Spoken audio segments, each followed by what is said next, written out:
Welcome to You Got to Laugh to Keep from Crying. My name is Odette Buswini. I'm here with my co-host, my friend, my brother, and my comrade, Richard Courts.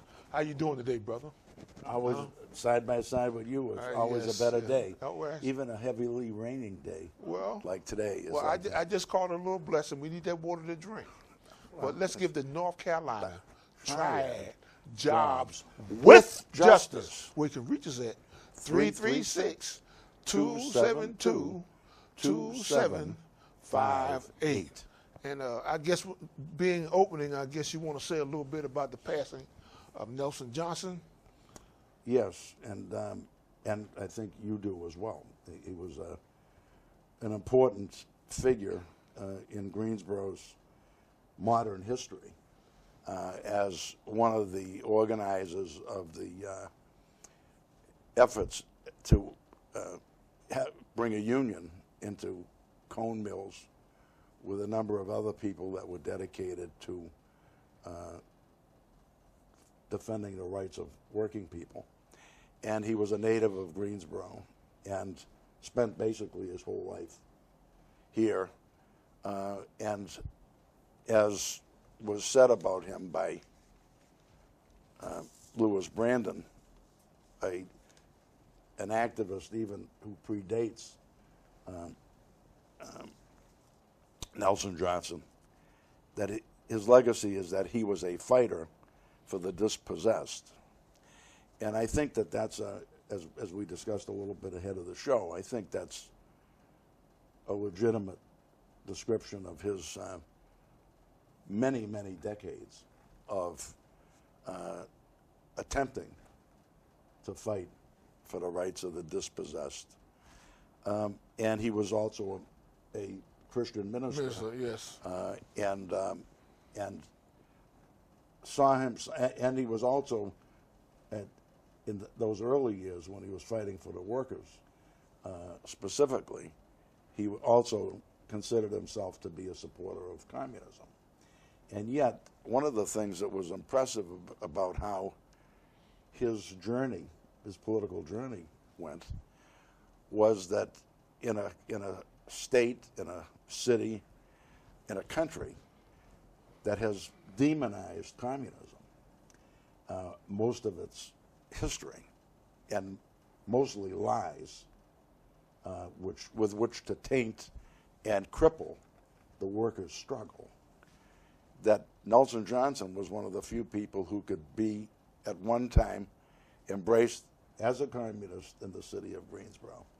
And then, when the fortunes changed, and the tragic massacre that the Klan and Nazi forces got away with in November of 1979. But they wasn't demonized, mind you. Right, exactly, and they absolutely. Right. That's a very good point. But when the fortunes changed, and it really did, and working people and the Afro-American people in particular suffered a real setback, partly because of the provocative character of some of what the people in that group did, in the Workers' Viewpoint organization did, but mainly because of what cold-blooded, murderous forces the Klan and Nazi forces were, and to some extent, those forces and their murderous ways fit in with the rich and powerful in the city of Greensboro, including the owners of textile mills and other, the cotton mills, and also tobacco companies and furniture companies here in the area, which you and I know, that used to be a tremendous industrial concentration of industrial working class people. And it set all of the workers in this community back for decades when that massacre took place. And it was done, with the police involved, the alcohol, tobacco, and firearms federal agent support, and led the Klan to the deadly confrontation with the people with the Workers' Viewpoint organization. But at any rate, I just want to say, what I think about Reverend Johnson, Nelson Johnson, they call him a communist, and I just think if you are a Christian, you know that Jesus Christ died fighting for the people, and that was only legitimate religion or political forces you can say today that would represent the people would be communism. Okay. Now I'm gonna flip that to another part, because they only believe in communism when it's for the people. Now let's take, for instance, the President of the United States. Okay, I can go right into that, from communism to communism, because I think it's communism or a dictator in communism that goes in and try to change the government to where he wants to. Yeah. And I want to say this about the issue of communism. So I have a different view than you do on this, and that is that communism is when the working class is the dictatorship. When it's the working class correct. itself that it's the dictatorship. And so the next thing that Louis Brandon mentioned in his tribute to Nelson Johnson, I think captures more my assessment of the role that Nelson Johnson played over the years, even though it was connected to both his role as a revolutionary at one time in the 70s, and then as a minister, a Christian minister in the city for all these many decades afterwards. And that is that Louis Brandon said that Nelson Johnson was a fighter for the people who could not really fight for themselves. So, and I don't think Louis Brandon ever considered himself or described himself as a communist. But for those that do around the world and did around the world, one of the main reasons that it was the communists, and particularly the Soviet communists, that led the successful fight to defeat world fascism in World War II was precisely because they believed wholeheartedly that it would take the people fighting for themselves to be victorious over fascism and to be victorious over monopoly capitalism and imperialism. So I think that what Brother Brandon said was accurate on both counts, and that Nelson Johnson had a mixed role, even though there's no doubt that he had some significant commitment to the people of this community. And that same commitment that you're talking about, Reverend Johnson, I'm going to go back to the President of the United States, because his commitment is to his people, to the rich. He don't care nothing about the poor. He's trying to make this country poor. He's trying to put this country in a situation that people can. You going into all these agencies, and you're going to let some immigrant come in here. You're talking about a South African white settler immigrant. I'm talking about the unelected States. President of the United States. President Elon Musk. That's right. That's right. Who yesterday they showed on the news where he stood up in Trump's office and had a press conference, and Trump's sitting there like a lump on a log. Yeah. And he's supposed to be. I repeat that. Supposed to be the President of the United States. Right. And the deeds that he's doing should be done by Congress. They say they want to cut out the corruption in these agencies. Where they need to start is in Congress, because those people up there supposed to be representatives is more corrupt than I can understand by allowing this man to do what he's doing. Yeah. Well, I think, you and I have an awful lot of things that we agree on, but we sometimes come at them from a different point of view. More ways than one to skin a cat. That's true too. But I also think that when it comes to corruption, that we've never had a president elected who was a convicted felon. And, so many innocent people have been convicted felons that it's almost like, when you talk about a pig and you feel like you're insulting the pig. And when you talk about President or co-president Trump, that you're talking maybe about a pig that is an insult to the rest of the pigs.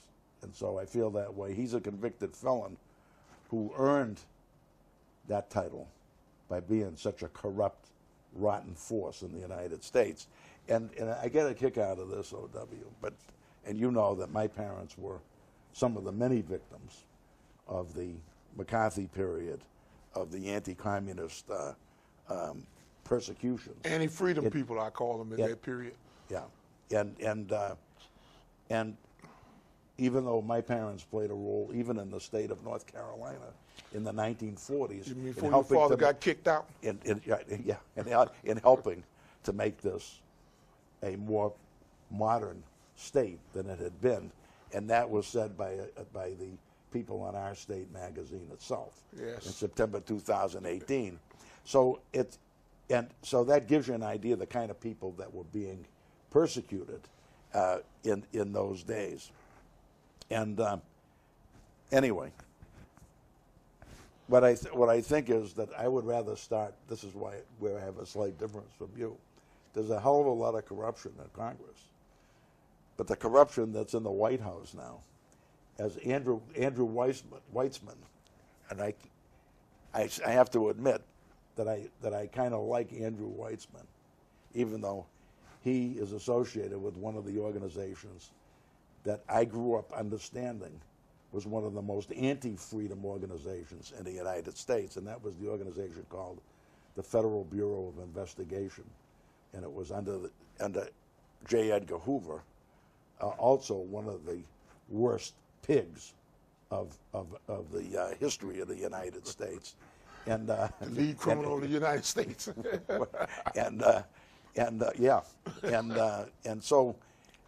But this Weitzman has been so good around the question of fighting against fascism now, in our time, even though his history is that he was the head of the legal department for the Federal Bureau of Investigation. And when you see him now on MSNBC, you see his face is almost always all teared up.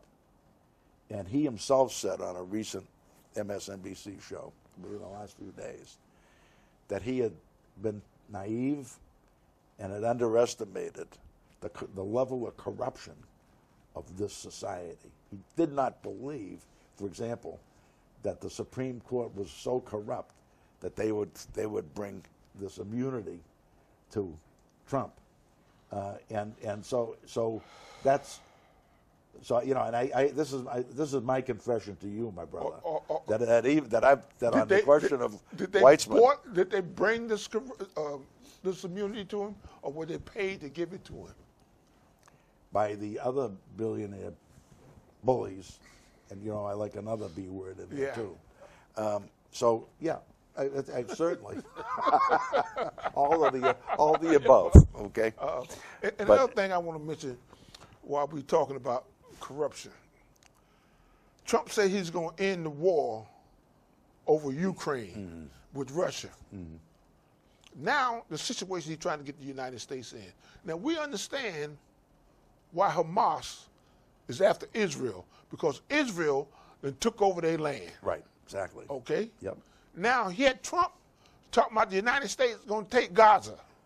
Right. Now, them people been fighting since 1948. Right. And before. For their land. Yeah, right. Now, what they going to do if the United States go? You think they're going to stop fighting? They call them terrorists. The Vietnam say it was guerrilla warfare.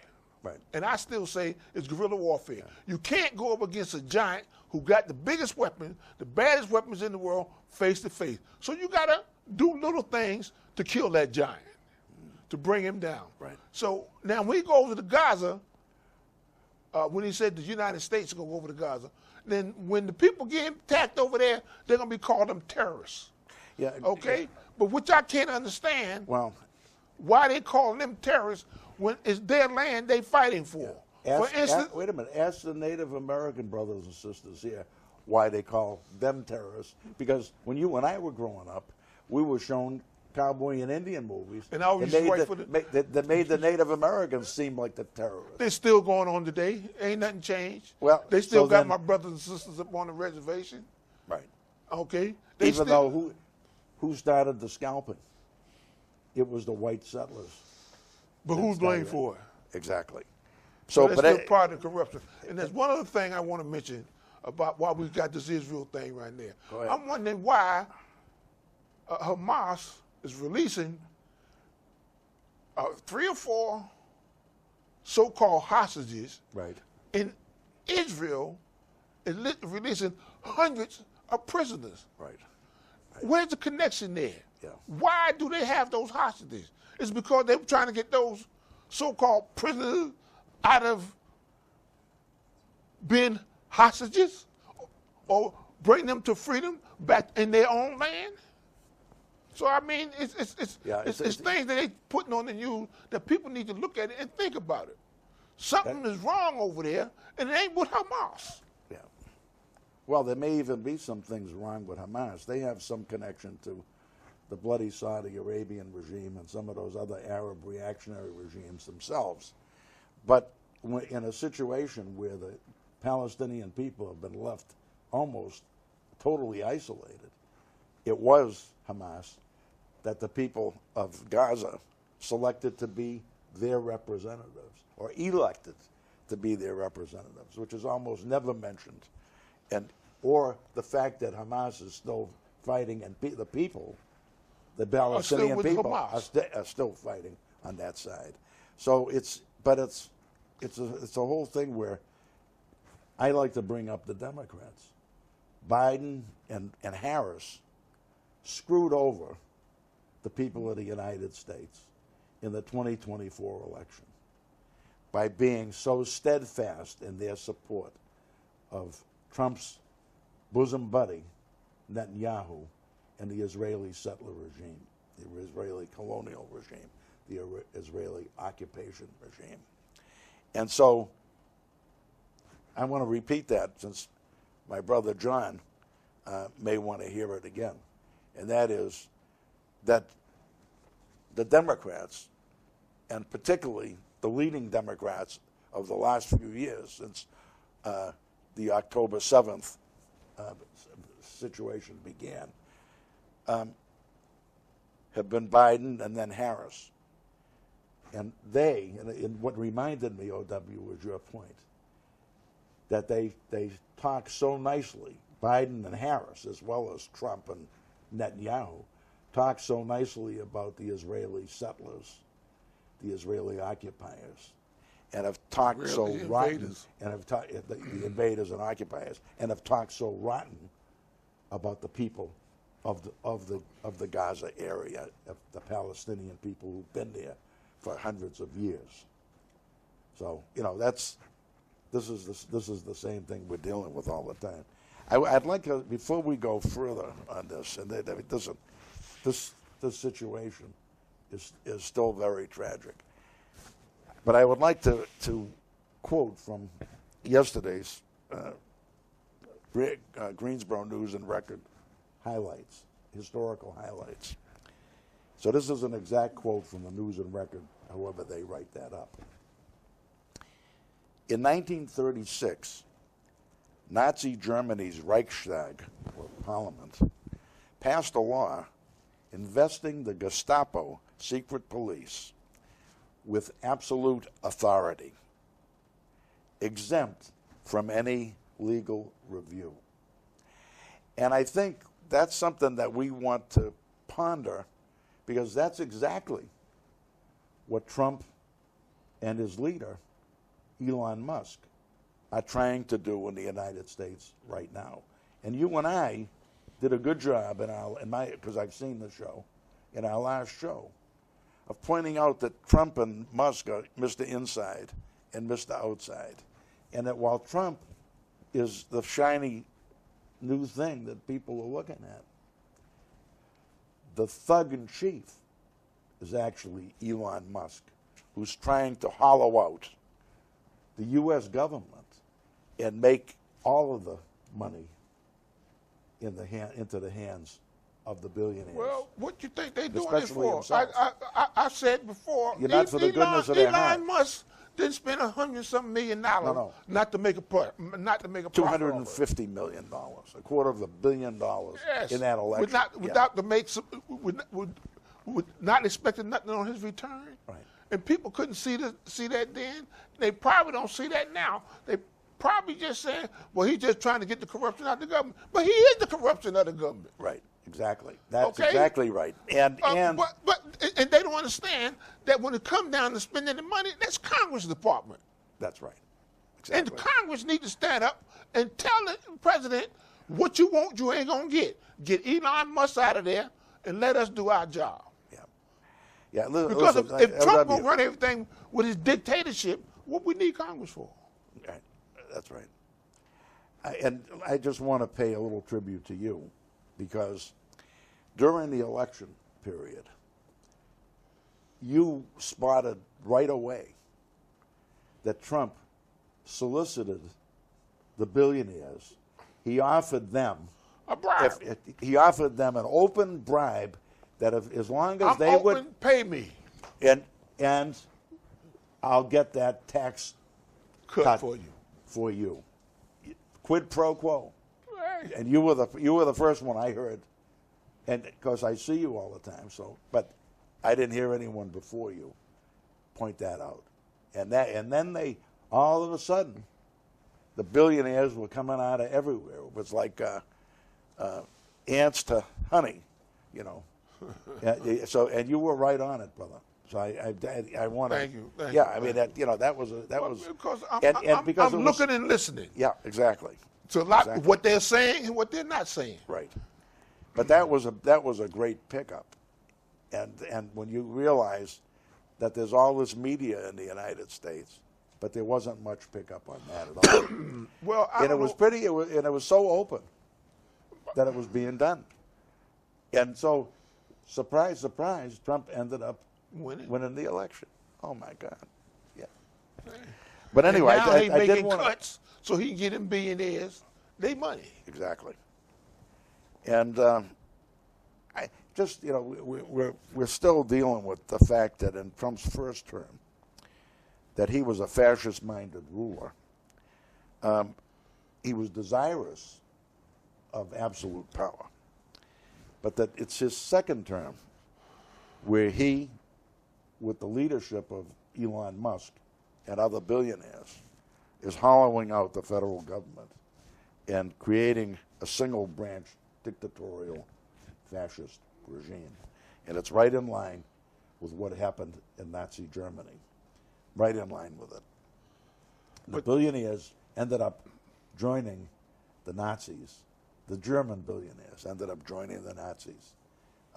When the only thing left to them, the workers in Germany were rising up with the communists of Germany, and the only thing that they could use to stop that rise of the working class was the billionaires was to get behind Hitler and the Nazis, and then the Reichstag fire, which was done right after Hitler went in as chancellor, and Hitler went to President von Hindenburg and said, "You need to appoint me and my party to be the absolute ruler, and on an emergency basis." That emergency lasted until the Soviet Red Army, marched into Berlin, and Hitler offed himself in 1945. And you have to look at a very small thing. There's really people not really looking at the use of the military on the border. Where else is he going to use the military? Yes. If he can get away with doing that. Well, they're not arresting people doing. They doing this and that. It's a little small thing then, but when you start taking over, you take over a little bit at a time. Yeah. So where else is he going to use the military? Is he going to turn the military against the people, the citizens of the United States? Right. Well, he's already turned them against the people, because you and I know very well that the immigrants are people. Yeah, they're people. Both legal, But both legal, undocumented. They're not legal voting citizens of the United States. But of course, some of the people that the military is being turned on now are, because how do you tell who's the citizen and who's the non-citizen? Well, you know, so that's part of what you're talking about. If you're in control, you determine who you want to. That's right, exactly. And even the way this this Guantanamo Bay is being brought into the picture, you know, where Trump is trying to get 30,000 Guantanamo people. Bay just reminded me of Panama. Reminded me of Iceland. You know, Greenland. Yeah, Greenland. Yeah. Greenland. Remind me of Canada. Yeah, and being Mexico. the 51st state. Let's not but look, forget Mexico. hold on now. Yeah. Isn't the United States supplying weapons to Ukraine to fight off Russian invasion? Yeah. So who's going to supply Canada, Iceland, Greenland? Greenland, yeah. Greenland, Yeah. And Mexico and Panama yeah. with weapons to fight against the United States. Yeah. Well, we'll see. But anyway, I mean, just remember, brother, that in our unity lies our strength.